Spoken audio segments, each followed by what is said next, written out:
Astaghfirullah Allahi wa barakatuh. Alhamdulillah wassalatu wassalamu ala Rasulillah wa ala alihi wa sahbihi wa mawalah wa la hawla wa la quwata illa billahi wa ba'du. Alhamdulillah, di pagi hari ini kita akan meneruskan kajian kita, masih membahas tentang a'lam minas salaf, ulama-ulama dunia yang sangat masyhur di zaman terdahulu, dan kita masuk pada kisah dari seorang alim min ulama'i Kufah, Waqi' Ibnul Jarrah rahimahullahu ta'ala. Imam Dhahabi rahimahullahu ta'ala mengatakan bahawa kana Waqi' asmaran dhakhman saminan. Waqi' ini kulitnya agak gelap, kemudian besar dan gemuk. Orangnya besar, gemuk, agak hitam. Suatu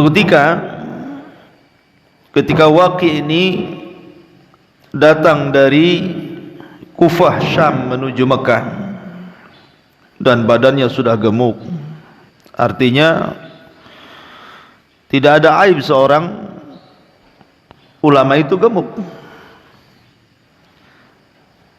Karena terkadang ada orang yang mencacati seorang alim itu karena dia gemuk gitu ya. Apa salahnya dengan gemuk? Masa ustaz gemuk gitu? Wah, ini pasti itu gitu. Kan itu ya. Iya. Maka buktinya Waqi' bin Jarrah ini gemuk orangnya. Besar, gemuk gitu ya. Sampai dia berjumpa dengan Fudail ibn Iyadh. Fudail ibn Iyadh, ma'ruf qadhi, berjumpa pula di Mekah, sama-sama melaksanakan haji. Fudail bin Iyadh ini sempat mengkritik karena gemuknya badan Imam Waqi' ini. Apa katanya Fudail? Ma hadas sam wa anta rahibul Iraq. Kenapa badanmu gede begini padahal engkau adalah seorang rahibnya orang Irak? Artinya rahib ini karena dikenal Waqi' ini ahli ibadah. Jawabannya Waqi', hada min farahi bil Islam. Ini karena senangnya hatiku terhadap Islam. Makanya senang itulah yang menjadikan badanku gemuk. Maka Imam Dhahabi rahimahullahu ta'ala memberikan catatan bahwa salah satu seseorang menjadi besar badannya itu karena ketenangan hati, bukan karena banyak makan. Orang banyak makan, banyak pikiran, stres, kurus dia ya. Tapi orang senang hatinya, makannya sedikit, gemuk jadi badan tuh. Intinya bahwa gemuk itu bukan aib, bukan cacat. Buktinya Waqi' bin Jarrah seorang alim ulama besar di zaman itu, ya gemuk juga badannya. Bahkan Muawiyah bin Abi Sufyan lebih gemuk lagi. Saking gemuknya tidak bisa khutbah berdiri dia. Duduk, ya kan? Karena besar badannya. Ma'asyiral muslimin yang dimuliakan Allah Subhanahu wa taala. Taib, kita masuk siapa Waqi' Ibnul Jarrah ini. Waqi' namanya Waqi' Ibnul Jarrah Ibnu Malih Ar-Ru'asi. Kunyahnya Abu Sufyan Al-Kufi. Dia lahir pada tahun 129 Hijriah. Dan ayahnya ini seorang bendaharawan negara di zaman Khalifah Harun Ar-Rasyid. Jadi ayahnya ini seorang ulama, ulama besar, ulama hadis, sama dengan Waqi' ibnul Jarrah, anaknya ulama hadis. Ya kan? Lah, karena dia seorang alim ulama, muhaddisin, dekat dengan Harun ar-Rasyid.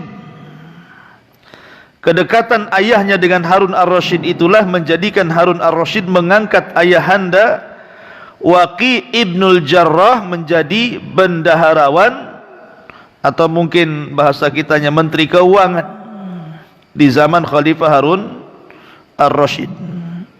Dia yang kemudian menjadikan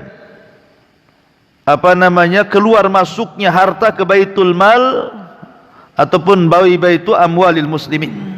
Itu ayahandanya Waqi' ibnul Jarrah.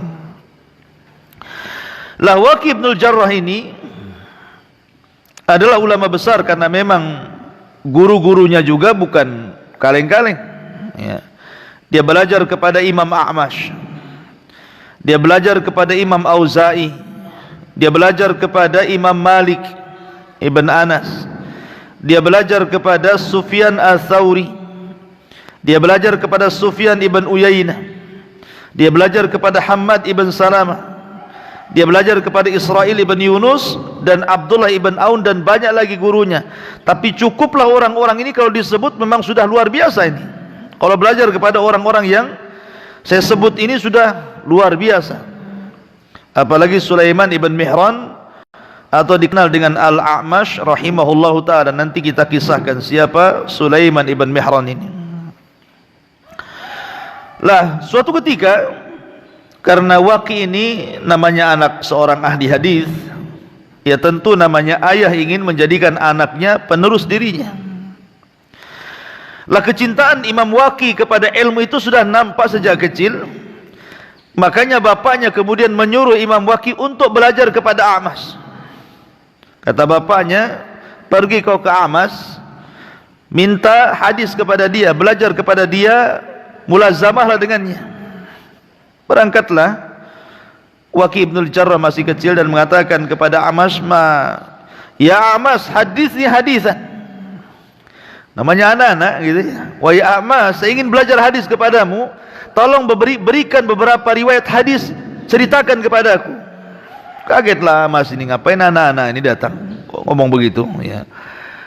Dan A'mash enggak tahu kalau dia anaknya siapa namanya, Jarrah ibn Malih, ya, menteri keuangannya Harun ar-Rasyid. Jadi kata A'mash, mas, muka siapa kamu? Maka Waqi' mengatakan, ana Waqi'. Kemudian, min aina ant, dari mana kamu? Dia mengatakan dari Ru'asi. Maka dia mengatakan, saya juga dari Ru'asi, saya juga orang Kufah. Lalu di mana kamu dengan rumahnya Jarrah? Kamu dekat rumahnya Jarrah enggak? Katanya A'mash, katanya Waqi', huwa abi, dia bapakku. Akhirnya terdiamlah Imam A'mash ini, sampai akhirnya mengatakan, karena ketika itu dia tahu bapaknya kaya, dan mengatakan, kalau aku ingin menceritakan kepadamu hadis, maka engkau akan harus menggaji diriku. Bilang sama bapakmu, berikan gajiku, aku akan berikan setiap gajiku 5 hadis. Akhirnya berangkat dia Waqi' kepada ayahnya dan mengatakan, dia tidak mau menceritakan hadis wahai ayahanda kecuali setelah kau keluarkan gajinya, katanya. Gaji dulu baru ngajar. Kalau kita ngajar dulu baru gajian gitu. Orang dulu pandai ya. Gajian dulu baru saya kasih hadis. Kalau sekarang kasih hadis dulu baru gajian. Makanya telat-telat gajiannya kan. Coba kalau gajian di awal kan enak ya. Anakmu masuk pondok saya, bayar semua. SPP setahun. Senang kita. Ya. Tapi ini enggak, belajar setahun dulu baru tahun depan bayar SPP. Stres, guru-gurunya enggak ada yang digaji. Jadi akhirnya setelah Waqi' mendengar perkataan A'mash, dia datang kepada ayahnya, kemudian mengatakan bahwa A'mash tidak mau mengajar kepadaku kecuali kau keluarkan gajinya. Maka setiap keluar gajinya, maka setiap itu pula A'mash memberikan 5 hadis. Jadi keluar gajinya 5 hadis. Pokoknya keluar gajinya 5 hadis, ya. Sampai akhirnya banyak hadis dikuasai oleh Waqi' ibnul Jarrah, karena Waqi' ini dikenal hafalannya. Waqi' ini sekali dengar enggak pernah lupa orangnya.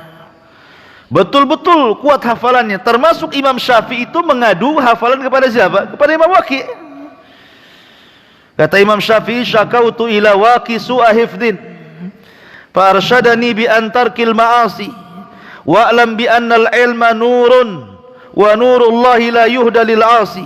Aku mengadu kepada Imam Waqi' soal buruknya hafalanku. Menunjukkan apa?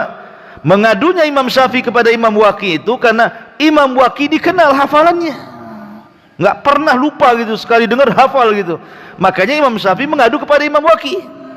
Aku mengadu kepada Imam Waqi' soal buruknya hafalanku, maka dia memberikan nasihat kepadaku agar aku meninggalkan maksiat, karena sungguhnya ilmu itu cahaya dan cahaya itu tidak mungkin masuk ke hati orang yang bermaksiat, kata Imam Syafi'i rahimahullahu ta'ala.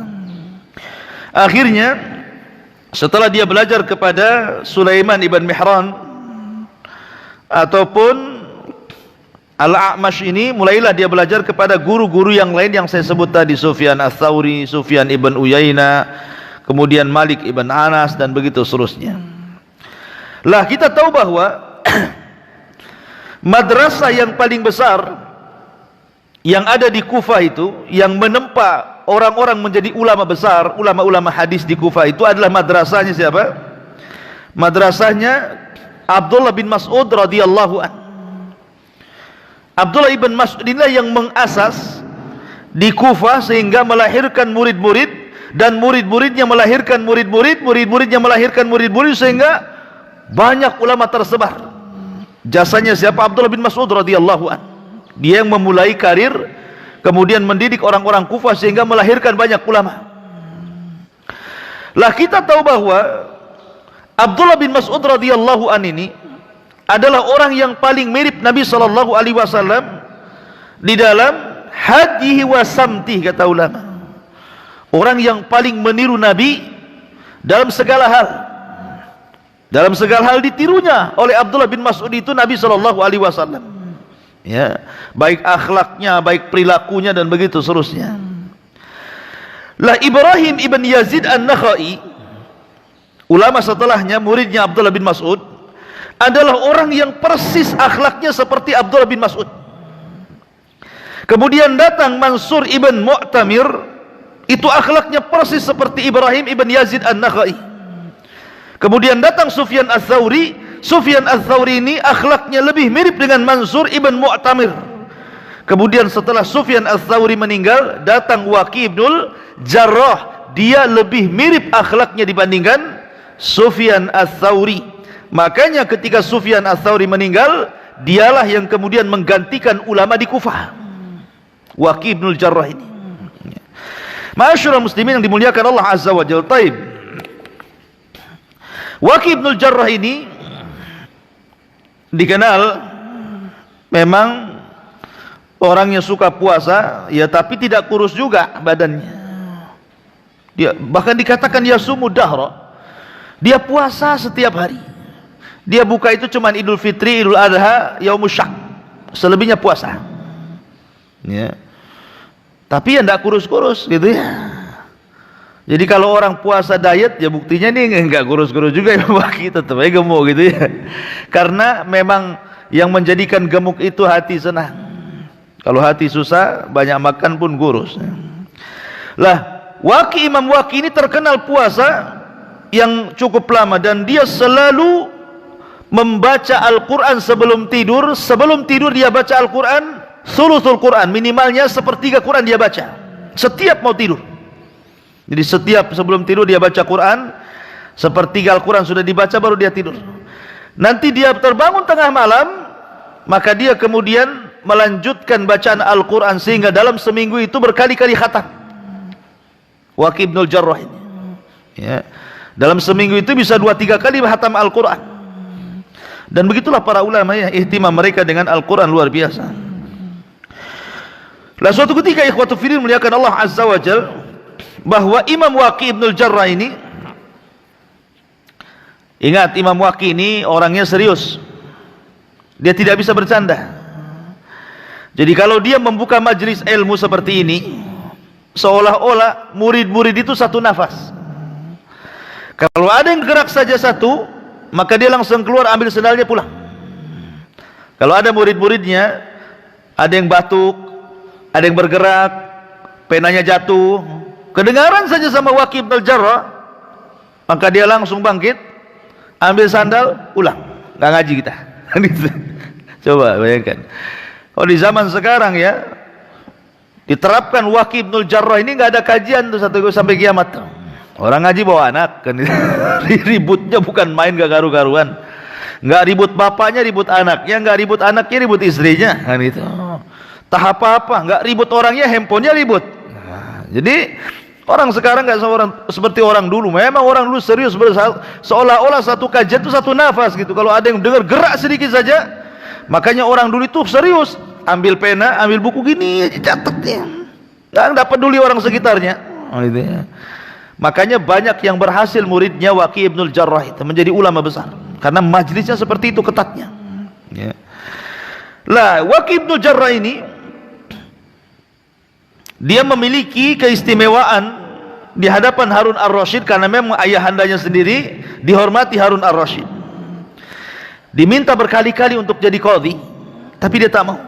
Berkali-kali diminta, sudahlah kau jadi qadhi saja di Kufah. Dia tidak mau. Hanya alasannya bahwa penglihatanku kabur, tidak bisa saya jadi qadhi. Sampai berkali-kali dia meminta kepada Harun Ar-Rasyid untuk tidak dijadikan qadhi. Akhirnya Harun Ar-Rasyid paham, memang dia enggak mau. Begitu para ulama ya, mereka kalau dijadikan hakim itu tidak mau. Kalau zaman sekarang kan rebutan tuh jadi hakim, apalagi hakim agung ya. Masyarul muslimin yang dimuliakan Allah Azza wa Jalla. Lah suatu ketika masa-masa belajar Imam Waqi' ini, dia sedang catat hadis, habis pula penanya. Kemudian di sampingnya ada pena nganggur punya kawannya, main ambil saja, kemudian dicoret-coret dia. Ya. Selesai kajian dibalikin lagi tanpa izin. Ya. Tanpa izin, karena memang orang nggak sadar gitulah. Orang lagi belajar serius gitu kan, tahu-tahu habis penanya. Jadi nggak sadar, main ambil aja yang pena di sekitar, kemudian terus sampai selesai kajian. Baru setelah dia pulang ke rumah sadar, oh iya juga, tadi pena orang saya pakai katanya, saking nggak sadar gitu. Ya. Gosop bahasa kitanya ya. Akhirnya kemudian dia pulang, dia minta kepada ayahnya uang beberapa dinar, didatangi orang yang punya pena dicari, habis itu diganti dengan beberapa dinar yang kalau dia beli 100 pena bisa. Karena dia sudah memakai pena tanpa izin seperti itu. Kemudian juga kita tahu bahwa mazhabnya Waqi' bin Al-Jarrah ini lebih banyak terpengaruh dengan mazhab Hanafiyah. Mazhab Hanafi, karena maklum di Syam ya. Sehingga selalu bermasalah, berselisih dengan Sufyan ibn Uyainah yang ada di Mekah. Karena kita tahu bahwa lebih dekat kepada mazhab ahli hadis gitu dengan Malikiyah sana kan. Sementara Syam ini kan Hanafiyah. Jadi ada cekcok antara Waqi' bin Al-Jarrah dengan Sufyan ibn Uyainah dan ulama Mekah khususnya. Karena kita tahu mazhab Hanafi beda cara pandangnya di zaman itu. Jadi sebab inilah akhirnya Waqi' bin Al-Jarrah ini mendapatkan mihnah, ujian besar, hampir dibunuh. Jadi suatu ketika dia haji, ketika haji itu berkumpullah orang-orang Mekah. Kesalahannya satu, Waqi' bin Al-Jarrah ini, dia meriwayatkan hadis Nabi SAW yang hadisnya itu adalah palsu, ya, dhaif mungkin ya, hadisnya dhaif. Artinya tidak sampai kepada dia tentang ilmu hadis itu, dia sangka hadis itu sahih. Tapi menurut orang-orang Mekah itu hadis itu lemah. Bahkan hadis itu membahayakan, cenderung menghina Quraisy. Jadi ketika dia membacakan hadis itu, marah orang-orang Quraisy itu. Akhirnya kemudian mereka meminta kepada Utsmani yang menjadi gubernur Mekah kala itu agar menangkap Waqi' bin Al-Jarrah dan membunuhnya, karena dia sudah jadi zindik katanya. Betul-betul ditangkap Imam Waqi' ini. Sudah ditangkap, dimasukkan ke penjara. Kemudian setelah digodok pasal-pasal tertentu yang cocok untuk diterapkan kepada Imam Waqi, keluarlah putusan bahwa Imam Waqi harus dibunuh. Maka disiapkan satu tiang gantungan mau disalib, gitu ya. Lah mendengar bahwa Waqi bin Jarrah ini mau disalib, mau dihukum oleh Khalifah Utsmani, Gubernur Utsmani yang memimpin Mekah kala itu, Sufyan ibn Uyainah ini mendengar. Padahal Sufyan ibn Uyainah dengan Imam Waqi ini selalu gaduh, pendapatnya selalu berlainan, gitu kan. Maka beranjaklah Sufyan ibn Uyainah ini datang kepada Khalifah Utsmani dan mengatakan, salah apa Waqi, kenapa kalian akan gantung dia? Kata Khalifah Utsmani, menurut Fulan bin Fulan, para ulama kita, dia sudah menyimpang, dia sudah meremehkan orang-orang Quraisy, bahkan dia meragukan tentang Rasulullah, dia zindik, patut untuk dibunuh, hukuman mati. Kata Waqi bin Jarrah, dia menjelaskan kepada Khalifah Utsmani dan mengatakan, ya Khalifah, Anda tidak tahu siapa Waqi.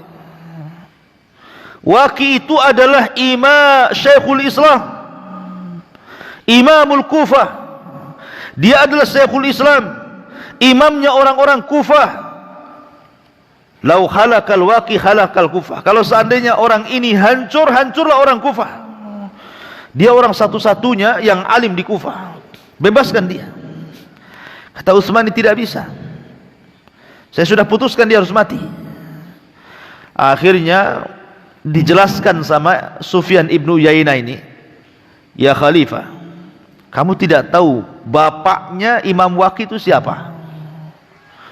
Dia adalah Menteri Keuangan, orang dekatnya Harun ar-Rasyid. Kalau kau bunuh anaknya, siap-siap aja kau berhadapan dengan bapaknya. Ditakut-takuti dengan bapaknya, ya. Kamu ini masih di bawah kekuasaan Harun ar-Rasyid, jangan macam-macam. Bapaknya Menteri Keuangan loh, ya. Dia dekat Harun ar-Rasyid, dan Waqi juga dekat dengan Harun ar-Rasyid. Kalau mereka dengar kau bunuh Waqi, masalah kamu jabatanmu. Oh, baru pusing dia dengar gitu kan. Dia baru tahu siapa Al-Waqi bin Jarrah ini. Mikir, akhirnya nggak jadi. Takut kekuasaannya digoyang. Kemudian dilepas. Ya. Ketika dilepas, itulah para ulama yang tidak cocok dengan dia marah kepada Khalifah Utsmani. Kenapa kau lepaskan si zindik itu, macam-macam ceritanya.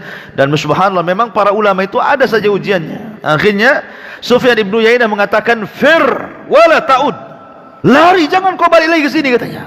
Ya, katanya, lari, jangan kau balik lagi ke sini. Fir wala ta'ud, suruh pulang ke Kufah, jangan balik lagi.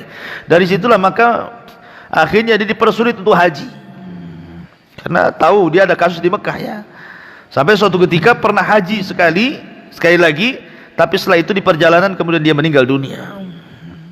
Ma'asyiral muslimin yang dimuliakan Allah Azza wa Jalla. Adapun di antara pujian para ulama, di antaranya adalah dikatakan oleh Muhammad ibn Sa'ad, kana thiqatan ma'munan aliman rafi'an katsiral hadis hujjatan. Beliau Imam Waqi itu seorang yang thiqah, terpercaya riwayatnya, seorang alim, tinggi kedudukannya, banyak riwayat hadisnya, dan dijadikan hujjah. Kemudian juga dikatakan oleh Imam Qa'nabi. Semalam kita sudah tahu siapa Imam Qa'nabi, muridnya Imam Malik. Dan riwayat Muwatta yang paling sahih adalah dari Qa'nabi, dari Malik. Abdullah ibn Maslamah namanya, Al-Imam Qa'nabi, dan dia jadi gurunya Imam Bukhari kan. Imam Bukhari mengambil riwayat daripada Imam Qa'nabi karena dia muridnya Imam Malik. Apa kata Imam Qa'nabi? Kunna inda Hammad ibn Zaid sanata sab'in wa kana indahu Waqi', falamma qama qalu hadha rawiyati Sufyan, faqala hadha in syi'tum arjah min Sufyan. Kata Qa'nabi, kami waktu duduk-duduk bersama Hamad ibn Zaid, maka ketika kemudian Waqi ketika itu berada di situ, kemudian pergi dari majelis. Orang-orang pun memuji Imam Waqi dan mengatakan, dialah rawinya Sufyan, atau kalau kalian mau katakan dia lebih baik dibandingkan Sufyan. Bayangkan orang-orang sampai mengatakan dia lebih baik daripada Sufyan. Kemudian Yahya bin Ma'in mengatakan, wallahi ma ra'aitu ahadan yuhadditsu lillah ghaira waqi'. Demi Allah, aku tidak melihat seseorang pun yang menceritakan hadis karena Allah kecuali Waqi'. Wa ma ra'aitu rajulan ahfad min Waqi'. Aku tidak melihat orang yang paling hafal kecuali Waqi'. Wa Waqi'u fi zamanihi kal Auza'i fi zamanihi. Kedudukan Waqi' di zamannya persis seperti Imam Auza'i di zamannya. Kemudian juga dikatakan oleh Abdul Razak, ra'aitu Tsauriyya wa ibn Uyainata wa Mu'ammaran wa Malikan wa ra'aitu fama ra'at ainayya qad mithla Waqi'. Aku sudah melihat Sufyan Ats-Tsauri, katanya Abdul Razak. Aku melihat Ibnu Uyainah, aku melihat Muammar, aku melihat Imam Malik, aku melihat fulan. Sungguh ketika aku melihat Imam Waqi', aku tidak pernah melihat semisalnya. Luar biasa itu pujiannya ya.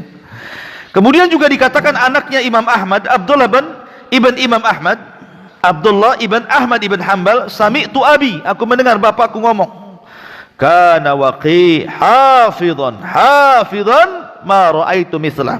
Adalah Waqi' orang yang paling hafid, paling mantap hafalannya, dan aku tidak pernah melihat seperti dia. Bahkan dijelaskan oleh Jarir, dia berkata, ja'ani Ibnul Mubarak. Ibnul Mubarak datang kepadaku, fakultu lahu, dan aku katakan kepadanya, ya Aba Abdurrahman, man rajul al-Kufatul yaum, siapakah ulama Kufah hari ini? Fasakat. Maka Abdullah bin Mubarak pun diam. Thumma qal, kemudian dia mengatakan, Waqi' ibnul Jarrah. Kamu ingin tahu ulama Kufah hari ini? Dialah Waqi' ibnul Jarrah. Kemudian juga dijelaskan di antara hafalannya, kenapa dipuji oleh para ulama hafalannya itu? Karena banyaknya para ulama yang mengatakan seperti itu. Di antaranya adalah dari Ali ibn Hashram, ma ra'aitu biyadi Waqi' kitaban qat. Aku tidak pernah melihat Imam Waqi' itu kalau belajar bawa buku. Persis kayak antum. Kalau belajar enggak bawa buku gitu ya. Tapi karena dia itu sekali dengar langsung hafal, enggak ada masalah kan gitu. Kalau kita kan sekali dengar langsung keluar. Masuk telinga kanan, keluar telinga kiri. Bahkan masuk telinga kanan, keluar dari telinga kanan, mental. Karena ngantuk gitu ya. Jadi itulah Imam Waqi', karena kuatnya hafalan, dia enggak pernah bawa buku sama sekali. Karena dia kuat hafalannya. Katanya Ali ibn Hashram, ma ra'aitu biyadi Waqi' kitaban qat. Innama huwa hifdhun. Sesungguhnya yang dibawa dia adalah hafalan. Fasa'altuhu an adwiyatil hifdi. Aku tanya, katanya Ali bin Hashram, apa kunci hafalannya? Maka Imam Waqi' mengatakan, tarkul ma'asi, tinggalkan maksiat, maka itu kunci hafalan.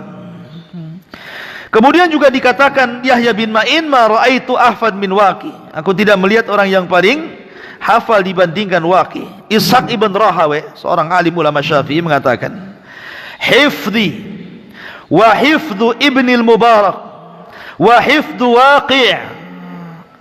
Kalau kusamakan hafalanku, kemudian hafalan Ibnu Mubarak, kemudian hafalan Waqi', sungguh Waqilah orang yang paling hafal di antara kami semua. Itu pengakuan Ishaq ibn Rahawai ya. Luar biasa. Kemudian di antara adab dan karamnya dijelaskan oleh Sa'ib, dia mengatakan, jalastu Waqi' ibnul Jarrah sab'a sinin. Aku sudah duduk bersama Waqi' itu berapa tahun? 7 tahun. Fama ra'aituhu, maka aku tidak pernah melihat, wallahi hasatun biyadi, wa ma ra'aituhu jalasa majlisa fataharraka, wa ma ra'aituhu illa mustaqbilal qiblah, wa ma ra'aituhu yahlif billah.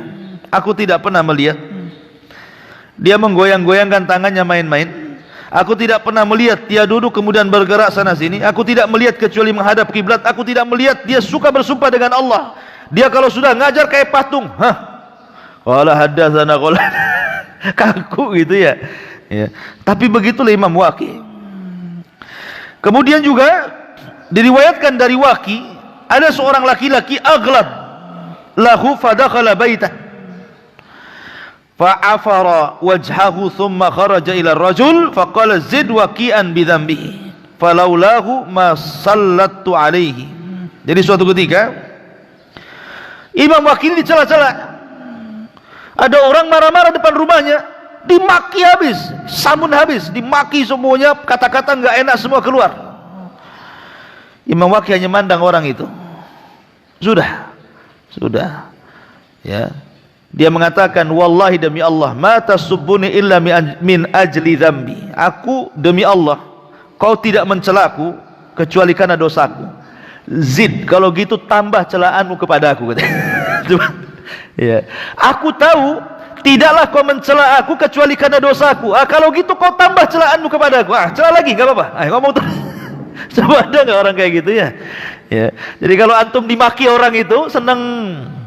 Ya ini karena dosa saya, terus maki saya, maki gitu. Jadi orang sabar seperti ini, dia menyalahkan dirinya, bukan orang yang mencelanya. Oh, kalau zaman sekarang dimaki jangan main-main. Ambil pisau tusuk balik kan. Kurang ngajar dia maki saya. Ya.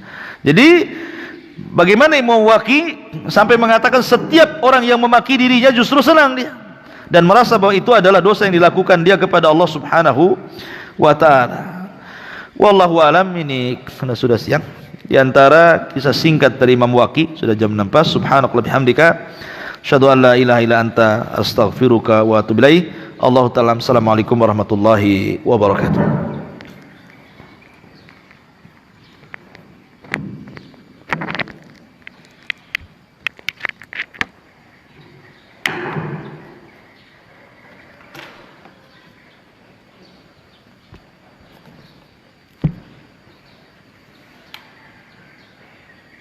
Bagus ya.